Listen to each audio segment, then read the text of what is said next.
Hello, everyone. Jeff, thank you so much. And So many. Hello? What's on? Remix! Hello? Another one. Yeah, we have some. hello. Hello. Hello. Okay, please, 10 minutes.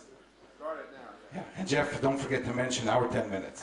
You will do that too. Okay. So, hi everyone, and welcome to Show and Tell with Dr. Mel. And welcome to Dr. Mel's kindergarten class. And my story today begins on Facebook. I received recently a Facebook message from a musician in Italy named Roby, who has a very young girl named Eva. And what Eva wanted to know, because kids can ask Dr. Mel anything about the world, and what Eva wanted to know is why goldfish never close their eyes when they go to sleep. She has a goldfish, it never goes to sleep. Now, please notice that a creative question like that is not going to come from an adult, because kids are so creative. You know, kids at the age of 4 or 5, what do they have? They have curiosity. They notice everything like a fish's eyes. They're not afraid to make mistakes. They're not afraid to develop new frameworks and to look for new patterns. And perhaps most important of all, they're not afraid to make mistakes, and they're certainly not afraid to be silly. Well, of course, my first answer to Eva was a biological one. And of course, many fish don't have eyelids, which is one of the reasons that they don't blink. They can sleep, but they don't blink their eyes. But I think that there's a more deep answer to Eva's question. The reason that the goldfish in her aquarium never goes to sleep is it's afraid that if it closes its eyes and dozes off, somebody will come and take it to school. Now, actually, when you think about biology, schools have been around Western society for 1,000 years. But essentially, the idea of a school comes from fish.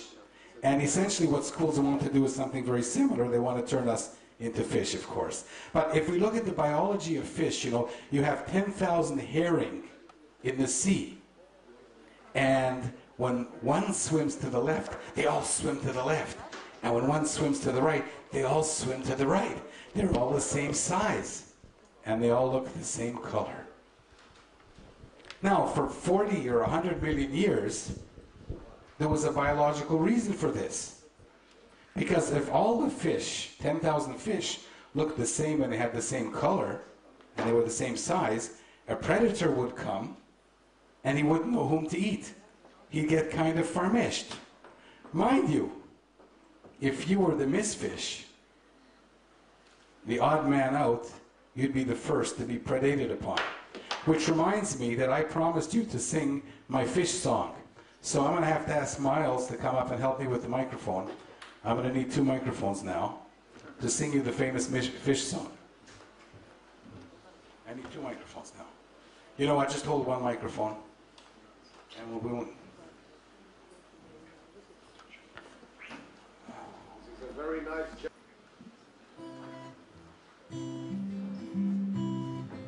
All the big fish are swimming after me.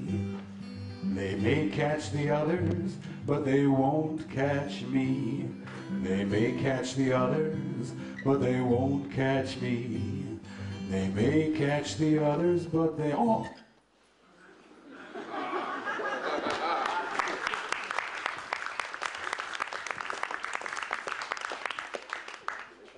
So schools, our schools, have been pretty much built an analogy to schools of fish, where they take young kids that are curious and notice everything and ask a lot of questions, and they suck out all the creative juices and prepare them for the sardine tins of life.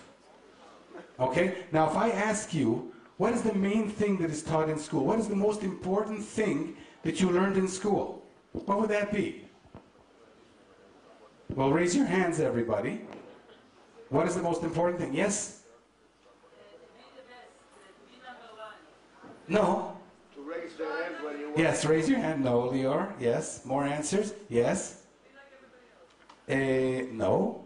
Get along with everybody. Yes, Miles. To learn how to learn. No. What is the most important thing? What brought you here today? What enabled you to graduate from grade 1 and go to university? Get along Huh? with people. Who said that? Yes. Eliram, you get the big prize. Because the most important thing that schools teach pupils is to get the right answer to the questions. So, if we're in kindergarten and preparing you for a life of a sardine, and I ask you, what is 2 and 2? And the answer is 4, and don't spoil it, and you all graduate grade 1, and you go straight to grade 3. And in grade 3, you learn very important things like who Vasco da Gama was, that when you divide by a fraction, you invert. You remember that? You invert the fraction and you multiply. How many people remember how to divide by a fraction? Okay. How many of you actually know why you do that? Well, you see, in school, it really doesn't matter as long as you get the right. Good! Right? And then, of course, you can graduate through life and be someone who gets all the right answers. Now, some of us never could do that. In other words, some of us were mis-fsh from the get-go. Because when I entered kindergarten, there was no way I could graduate. There were 2 things wrong with me. I was left-handed, and I was Jewish. So my kindergarten teacher spent a whole year trying to force me to pray to Jesus and to write with my right hand. And I figured, okay, if there is a God, and he made me left-handed, then why change it, right? So I developed a very healthy suspicion about teachers that followed me all the way through school. And of course I succeeded in school, but because they never managed to suck the juices out of me, I remained with my curiosity intact and so on. And in my talk in New York, Jeff, when I said that I was a mis-fsh, I got 90 tweets within about 5 minutes. Our Wi-Fi works better there. Huh? Our Wi-Fi works a little better there. Yes. Hey Mel, you're not the only mis-fsh in the audience. I'm a mis-fsh too. I'm a mis-fsh too. I'm a mis-fsh too. And in a sense, we're all mis-fsh. We're all mis-fsh. And the reason, let's go now back, because I have 2 more minutes, so I'm going to finish on time. Let's go back to the biology of fish.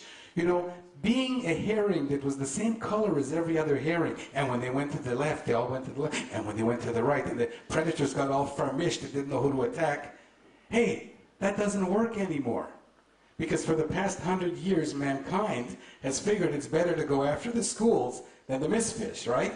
So we set nets and radar and sonar, and we capture 10,000 fish at a time, all the gray ones. They survived for 40 million years until the recent technology. So if you're a mis-fsh, and everybody swam to the left, and you swam to the right, today you are the only one who survives in the Atlantic Ocean.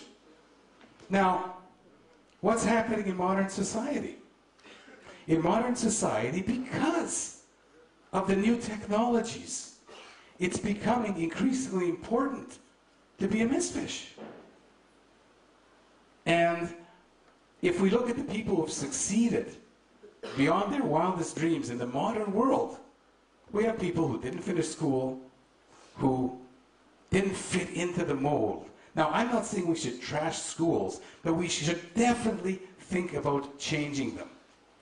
And the reason why is very simple. In modern society, in the society of Facebook and Twitter, and who knows what the hell is coming around the corner, it's not enough anymore to know the answers. The trick, ladies and gentlemen, in the modern society is knowing how to ask questions. Thank you.